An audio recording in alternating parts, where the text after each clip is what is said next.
Katrina. I'm Cassie, And this is Two Dunces Can Read. where we read mediocre fan fiction. Because we really support amateur writers, and It's the best. it's a good way to become better writers ourselves. Of course. And it's about rating and reviewing and reading amateur writing, and it's great. Yes. And giggling and amateur writing. Yeah. Which, no offense to any of the writers, of course, we actually do genuinely love your work. So, And in the future, we're going to have a tighter intro. yes. It'll be much more tight. Oh, God. Why'd you say tight if you didn't want me to be like... I almost feel like we need to start over again. I think we can go ahead and start reading. Okay. So, Katrina's picked out a special fan fiction for me. We are going to be reading The Last Girl by Samantha E. Morgan, which I think we've read before. Ooh, okay. But when I was picking out a fan fiction today, it said that this one's being updated.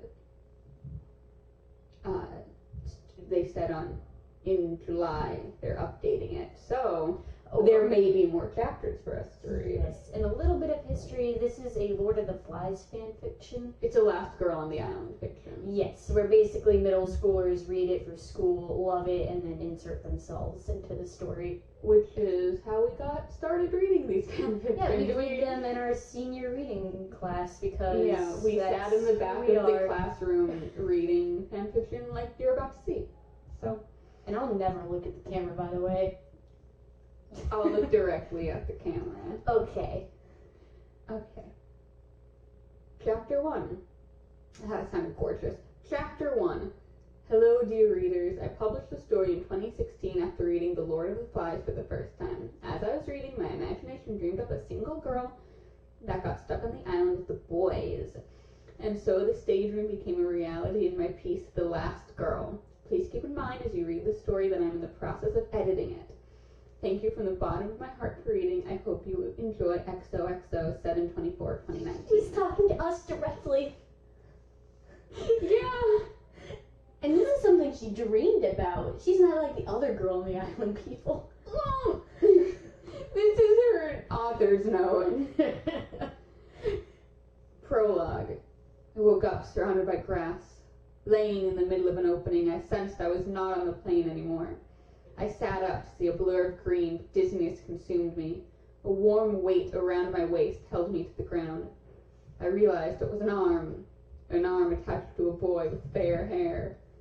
I wondered who this boy was and how I got here, but then I remembered. 3 hours earlier. Keeping us in the suspense, I see. I wondered, and then I remembered. Miss, please just get on this plane, said the very stressed flight attendant at the boarding area. She huffed in annoyance at my self-inflicted situation. They are both going the same way. That day, my boarding school, J. Hartford Academy for Young Ladies, had all its students evacuated. That's the wrong it's, by the way. It's IT''S. So, had all it is students evacuated. We were taken to the airport in hopes of our safety as our country was in the midst of a war. The day already felt long as I had a restless night because we had to... Oh, God. What did they have to do? You know, my dog's getting into nonsense downstairs. Yeah, that'll be constant. We'll edit this out. We won't edit this out. We'll put it in the end. We'll maybe edit it out. That day had already felt long as I had a restless night because we had to stay the night at Scott's Boarding Academy for Boys. Both schools forced their students to the airport, each with a small suitcase in hand. We had been sitting in the terminal for what felt like forever. The crowded room was full of the screaming and laughter of children. My head was spinning with worry about my situation. So feeling stressed and homesick, I decided to call my aunt. And the call took much longer than necessary, as she burned my ear off with her concern and well wishes. Finally, saying my final goodbye, I hung up. And that is when I noticed that only maroon sweaters filled the terminal and the blue ones, similar to mine, had disappeared. In a panic, I ran up to the stewardess and that is when she informed me that all the girls' planes had already taken off. I would have to go with the boys. Embarrassed for missing my flight, I sighed in defeat. Fine, I shall go with them. What a pity. Thank you for your patience. Thank you, miss, for your understanding. How about I let you board first? I nodded in agreement. Have a safe flight, she sung, smiling at last. Have a safe flight. Thank you. The plane was small and cramped. Rows of two lined the walls, and it looked like only 50 or so people could fit. Okay. That took me a minute. You need to know these things. Well, I feel like there should have been a comma or something. I feel like we ran into this problem the last time we read it, where I had the same weight. Rows of two lined. It's just so much unnecessary detail. Yeah. Like, there's just like 50 people in this plane. But it was the phrasing of the rows of two. Mm. I decided that due to my inconvenience, the window seat of the first row would be mine. Loud voices echoed into the plane as my flight companions rushed on, and feeling the headache coming, I braced myself for a very long flight. All the boys came on the plane in a stampede. First the stampede was a horde of young, and the others who walked behind were about my age. Suddenly, the maroon-sweatered boys were pushed away by the black robes of a group of choir boys. Knocked over like bowling pins. Yeah. The tallest, who I assumed was the leader, wore a hat.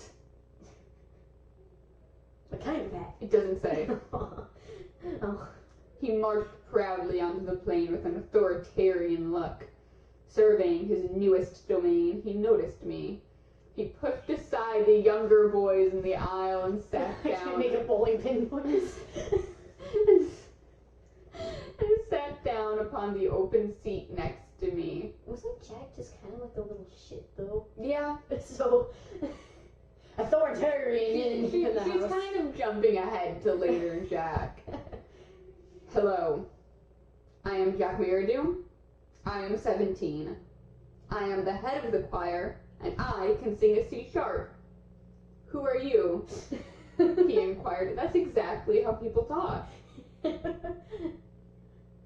That's how we started the video. That's exactly how 17-year-olds introduce themselves to girls. Yeah. Hello, I am Jack Meridew. I am 17. I am the head of the choir.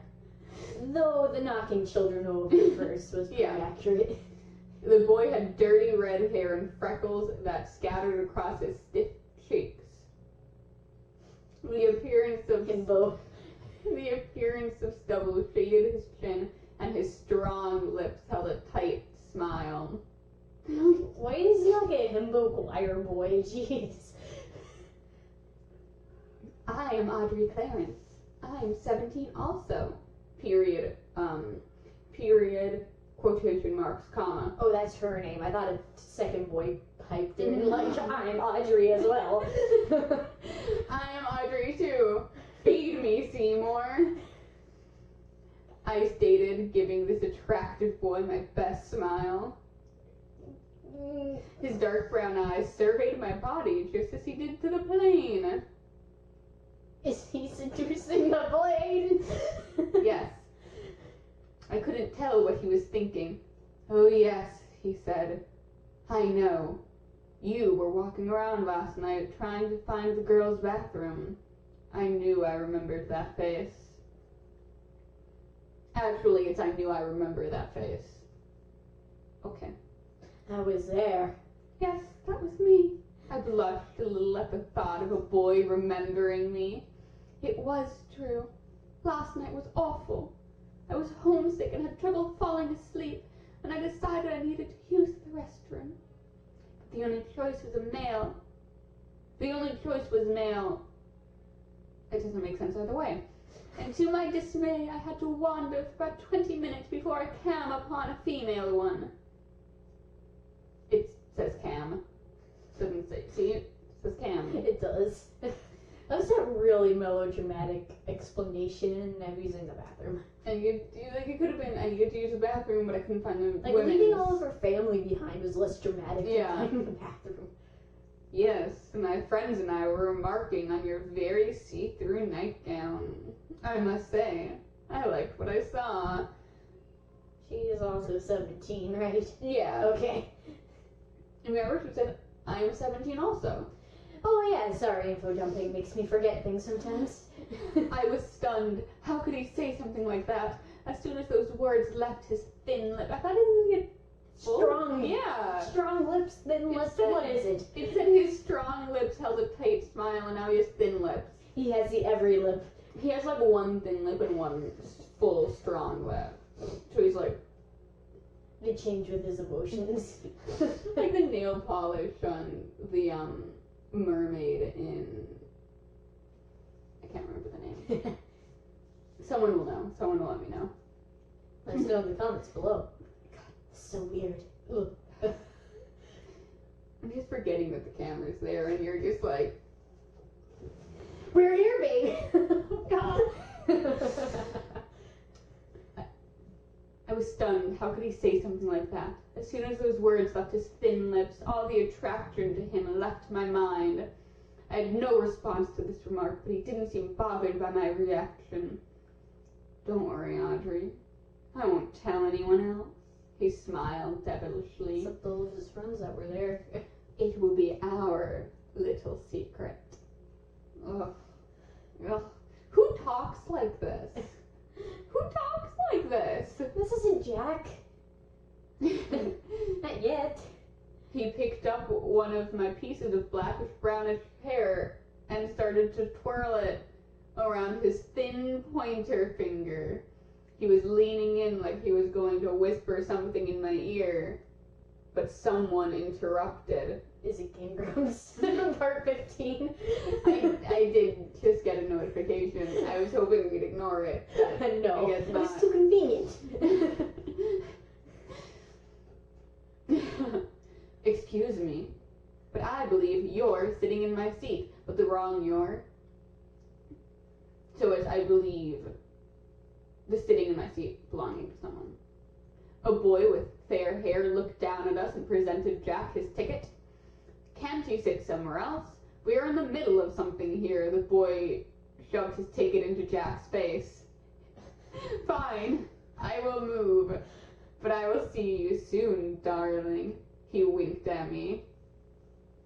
I think we both would. I think they could have explained better who was talking in that paragraph. Yeah. Because I started to do my Ralph voice. Spoiler, it's Ralph, the fair-haired boy. I started to do my Ralph voice, but then it turned out to be Jack, and then it just stayed Jack, but they could have been clearer.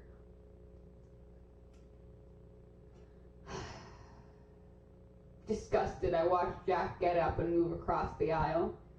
Thank you, I said as the fair-haired boy took Jack's place. Oh, no problem, I saw what was happening. What was he telling you? The boy asked. Nothing much. He just had to inform me that he saw me last night, walking in my nightgown. And, well, he liked what he saw. The boy gasped. He is rude. You don't say those things to a lady. I smiled. I'm no lady. Yes, you are. I don't know your name. He smiled back. Audrey. Ralph. I never thought that And that's all you need to know about that. Take hints, Jack. It's about, spoilers, it's about to be again something that no 17-year-old boy would ever do. He picked up my hand and kissed my knuckles. His kiss was soft, gentle, and sweet. His blue eyes sparkled with mischief and wonder. He was much more attractive than Jack, and something about him was intriguing. He needs to get all that stuff out of his eyes. The plane took off and we started talking about our family, school, and what we like to do in our free time. Each subject led into another conversation. He made me laugh, and I liked that about him. He noticed Jack staring at Ralph and me, his face burning red. Oh, I noticed Jack staring at Ralph and me, his face burning red with jealousy. We talked for about 3 hours until the flight became very bumpy.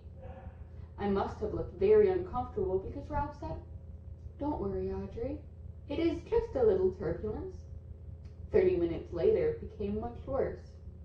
"May I?" Ralph said, motioning to my hand. "Please," I said in a small voice, and he held my hand carefully, sending a sense of safety throughout my body. I nearly quoted Hamlet. Safety all over my body. There's a line in Hamlet from Hamlet's father where it's like something all over my smooth body, which is not in The Lion King. The turbulence was getting worse and throwing things around the cabin, and the sound of boys screaming filled the air. It felt like the plane was going to drop out of the sky, and I squeezed Ralph's hand tight. The captain's voice just rang over the loudspeaker when the plane hit the largest bump. I was thrown against the window, head first, and chaos around me became black. I stumbled my way through that. I should have brought water in the room. I didn't bring water in the room. Now, I'm sure it would have been pretty hard to get through anyway. Now, my last memories flooded in, and a sense of panic filled my body. I was scared. Were you? You have no reason to be. That's kind of unnecessary to say. Squeezing hands tightly as the plane is crashing. They're screaming, and then it goes back to the now time, and she wakes up and she remembers all this. Obviously, she's scared. I don't think that was necessary to say. Questions of concern swirled in my mind as I remembered all the other boys. The arm that lay protectively around my stomach was connected to Ralph. His face looked so peaceful with his eyes closed and his breathing was so steady. Horrible. She said it twice.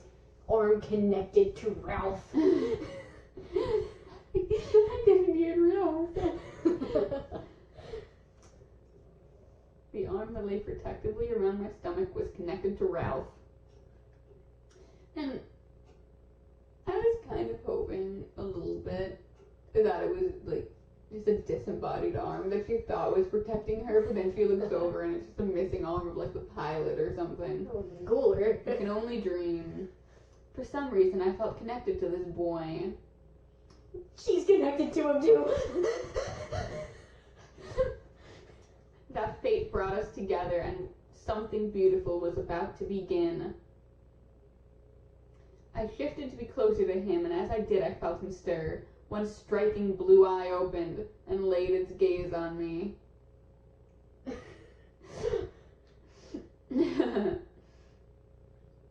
Oh God, where was I? That sounds like I a found video game boss. Ralph smiled. Hi. His voice was groggy. He just took a nap. He wasn't like knocked out or anything because of the plane crash. He's just tired. He's a sleepy, sleepy boy. Wouldn't you be? Hi.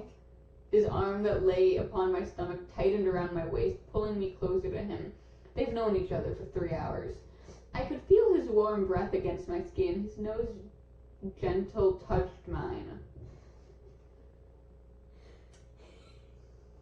We both smiled softly at each other.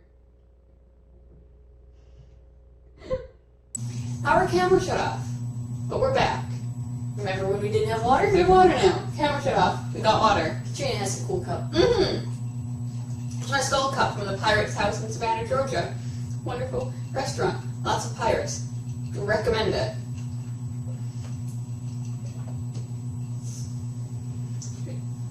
So, we both smiled softly at each other. Ralph reached up and moved a strand of hair off of my wet forehead. To my surprise, his gentle touch stung as his fingertip brushed my forehead as he brushed it away. Did the finger brush away the hair? Say it one more time, I'm not sure. To my surprise, his gentle touch stung as his fingertip brushed my forehead and as he brushed it away. So he brushed off her forehead. Goodbye. He just yeeted it off.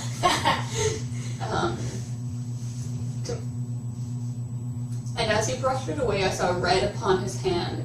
I must have hit the window with a lot more force before I went unconscious. Well, Ralph's eyes noticed my face full of pain. That's why it was so easy to take off. That's why she's bleeding. He took off her forehead. Just a little scrape. Don't worry, you won't have a scar. Damn. It would have been a cool scar. Yeah. But where are we? How did we get off the plane? I questioned. I heard the pilot's voice just before I blacked out. Did he mention anything? Like about this? Like what's this? Did he say anything about me? Maybe like I was supposed to be on that plane, so like maybe he like. Does he think I'm cute? Like I'm kind of into older men. The other, like the stewardess said that like somebody had a crush on me. Him? Do you think? Do you think that maybe? Just her, like, just didn't mention anything while we were crashing and screaming. Yeah, I and mean, dying. he was on the loudspeaker, but like, did he mention anything? Like, by the way, we're crashing. LOL. It's so fun. It was hard to hear with all the screaming, but I thought I heard something about emergency landing. I don't really remember. I woke up and it was dark out. I saw you passed out on the seat and I thought we should get you out of the plane, just in case. So I carried you out, put you down here, and here we are. So he was awake. Yeah. It means he laid her down and cuddled with her while she was sleeping, without her consent. Yep. And when we joked about him just taking a nap, He was. that's really what he was That's what doing. he was doing. Cute. Couple goals. Thank you, I said sleepily, deciding to rest my eyes again. I can't close my eyes and read this. You I'll do it closed- for yeah. you. But Ralph moved suddenly and stood up, pulling me with him. No, I moaned. I want to rest more. Come on, sleeping beauty. We need to go. He smiled at me and pulled me forward. The world was all dizzy, but I managed to blush. Because that's something you do consciously. For one thing, come on, sleeping beauty. She has a head wound. They were in a plane crash. Keeping her from sleeping with a concussion. Yeah, but at the same time, it's like, don't make fun of her for wanting to rest. They were in a plane crash. You silly. And then she's just blushing. I managed to blush. Like, she managed to, like, she had makeup in her pocket and was like, oh, I'm managing it even though I'm dizzy. Oh my god. Oh my god. And also we mentioned this before the camera shut off. This is also not Ralph. He was like a lone wolf guy who didn't want to hang out with anybody. I mean, like, he was just, the plane crashed and he was just kind of wandering around and being like, hey, what's up, you piggy? And he's like, yeah, but don't let anyone know that's what I was called. And Ralph was like, oh, Here's a conch shell. I'm gonna let the island know. And everyone knows this guy's name is Piggy. And Piggy's like, The lesson here is that Ralph and Piggy would have been a thing if Piggy wasn't fat. That's the takeaway. yeah, if Piggy looked more like Audrey here, they would have just been cuddling on the beach. And I'm sure we can find a fan fiction where that happens. Yeah. So, a boy had never called me beautiful before. He didn't really, though. Didn't Jack call her beautiful? Yeah. But also, it's like it doesn't really count as him calling her beautiful. He called her Sleeping Beauty. Mm-hmm. Like, people say that as an insult. Like, come on, Sleeping Beauty. I guess she's taking what she can get. Yeah. Yeah. Ralph grabbed my hand and led the way as we began to pick through the jungle away from the rising smoke of the crashed plane. After 20 minutes, she was watching, we reached a cliff that looked over a beautiful bench with rough blue water. Behind us was beach. Oh, Did I say bench? yeah. I thought that might have just been written, and I was No. like, who put a bench No. there? I did. I made the island. We're two dunces who can read. Sometimes. Can't wait for my turn. Sometimes you can read. Behind us was thick jungle and a huge scar where the plane must have cut. That sentence doesn't sound complete to me. No. Clouds covered the blue sky and the wind flowed through my hair with the smell of salt dancing in the air. Smell of salt dancing through the air. Ralph decided we had to test the water and clean ourselves of the crash. Fearlessly, he began to lower himself the ledge of rock, reaching up to help me every few seconds. Upon reaching the sand, Ralph and I raced towards the water's edge. Ralph removed his maroon school sweater, and I, my blue one. Also, weren't they not all from the same school? Because if they were from the same school, they'd probably know each other. Yeah. At least a little bit.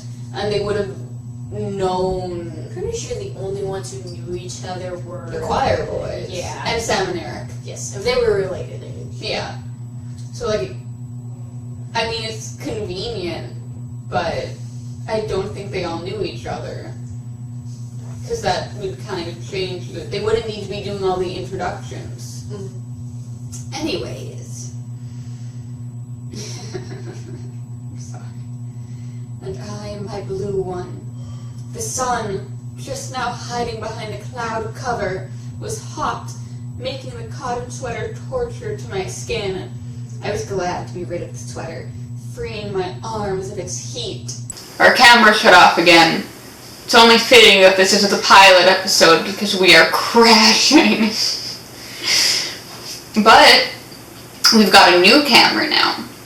So if the quality is different, that's why. But we continue. Soldier ever on. I was glad to be rid of the sweater, freeing my arms of its heat. Every piece of my clothing was covered in mud. Dirt clung to my bare legs underneath my thigh-length gray skirt. I can only imagine what my hair and face looked like. Ralph found large rocks in the sand and sat me down, examining my forehead. All of the sudden, All of them. every sudden, a voice came from the other end of the beach. "Hi!" the squeaky voice shouted. "Wait for me!" Oh, the real protagonist shows up. A light rain began to drip from the clouds. Ralph moved to take off his shoes and long white socks. The voice caught up to us, panting. "I got caught up in all these creeper things." Confused about what he said, I moved to take a long look at the boy.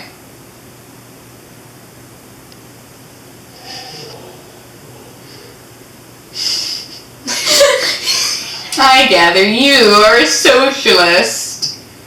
I wouldn't say that. I'm not a red, just a pale pink. That's not in the fan fiction, that's Mousetrap. That's Agatha Christie. That's Miss Boyle and Miss Casewell. She's a theater kid, by the way. Could you tell? With a Hamlet, Mousetrap. In my general demeanor. Confused about what he said, I moved to take a long look at the boy. He was rather plump and short, with a pair of thick spectacles upon his button nose. "Where's the man with the megaphone?" he said. I had forgotten about him. The man shouted roll call into the megaphone just before the plane took the sky. The plane took the sky. Took the sky and all of the suddens. Yeah. It's a green plane. The sky's one of the suddens. Ralph spoke up, ignoring the boy's questions. "I think we are on an island, see?" I think we're on an island, sir. That was my fault, I missed the comma. "I think we are on an island. See the reef out in the sea. Perhaps there aren't any grown-ups anywhere." Sure enough, there was a dark shadow about 50 feet from shore, indicating a reef. Aren't there any grown-ups at all? The boy said sadly, sitting on the rock next to me. Aren't there any grown-ups at all? I don't think so, Ralph replied as he made his way to the water. What about the pilot, Ralph? He must surely be alive, I remarked. But Ralph wasn't listening. Instead, he began to strut.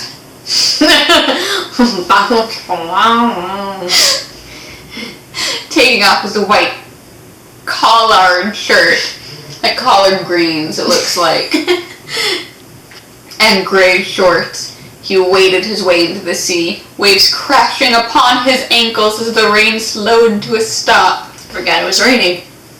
But all my thoughts of the grown-up ceased when I looked at Ralph. You were 17, I mean. Now, standing knee-deep in the ocean, I couldn't help but notice his very defined chest and arms. I was stunned. Chest and arms. No wonder the boy could pick me up. He was in great shape. Fingers, knees, and toes. Knees and toes! What's your names? The boy said, and I stopped staring at Ralph. I'm Audrey, and that is Ralph, I said and smiled. What is your name? I don't care what they call me, so long as they don't call me what they used to call me at school. What is that? Ralph yelled. I wouldn't believe that he did that like Dragon Ball Z teleporting, like, what is it? Oh, he yelled because he was out in the water. I forgot he was in the water.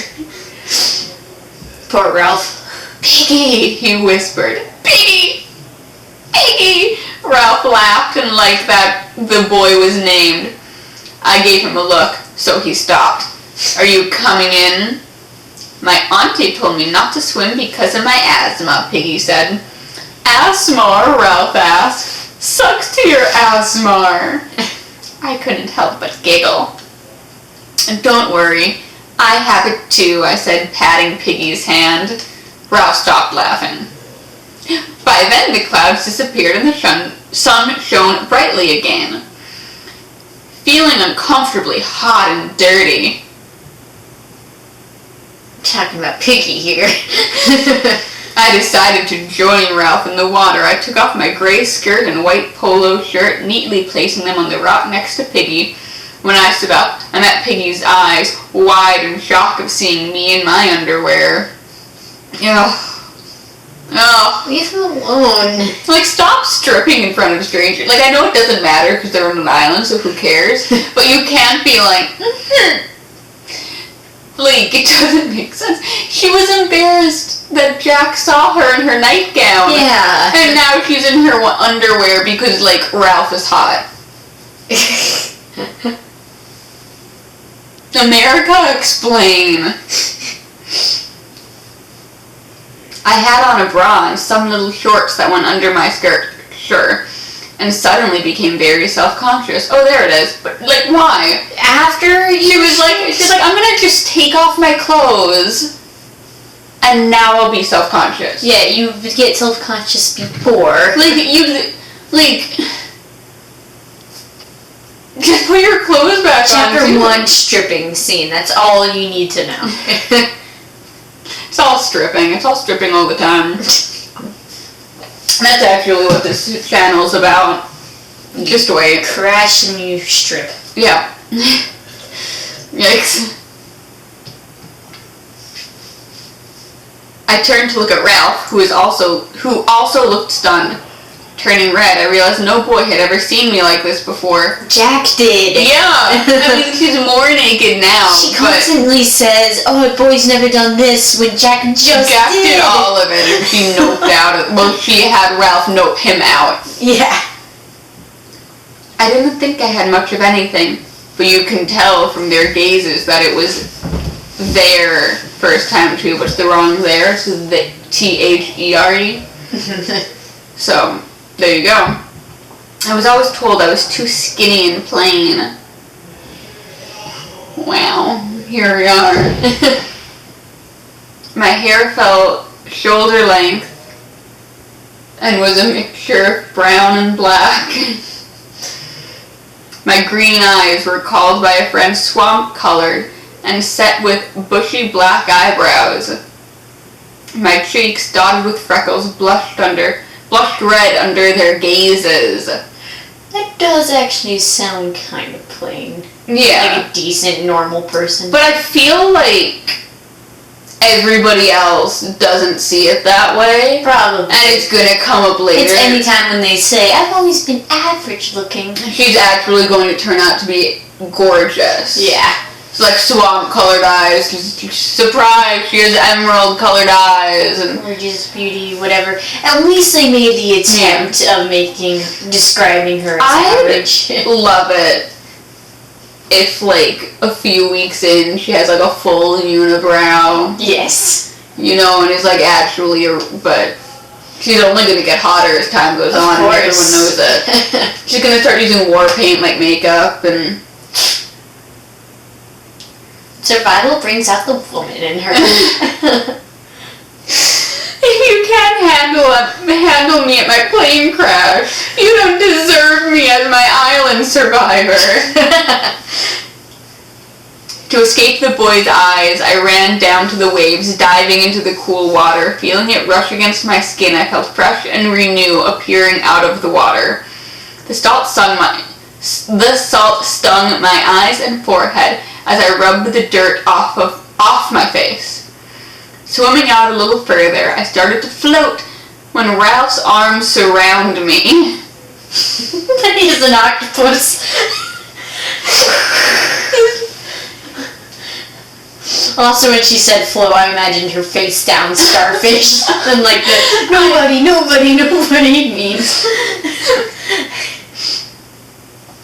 He dragged me under with him as I surfaced. This is horrible imagery. He dragged me under with him, and as I surfaced, I laughed, pushing him away. Like, no offense to the author, it's like something anybody can do, but this imagery isn't bringing out good. Good thoughts. I dribbled on my foot from my water cup. What? He replied, giggling back at me. My hand slipped up his strong arms, feeling his muscles as he embraced me. His face shone red, as held on to me, becoming aware of my touch. I'm aware. You're really strong, I whispered. Well, he smiled, squirming in his arms. I began to swim away. Being much stronger than me, he stopped my effort and pulled me close. No.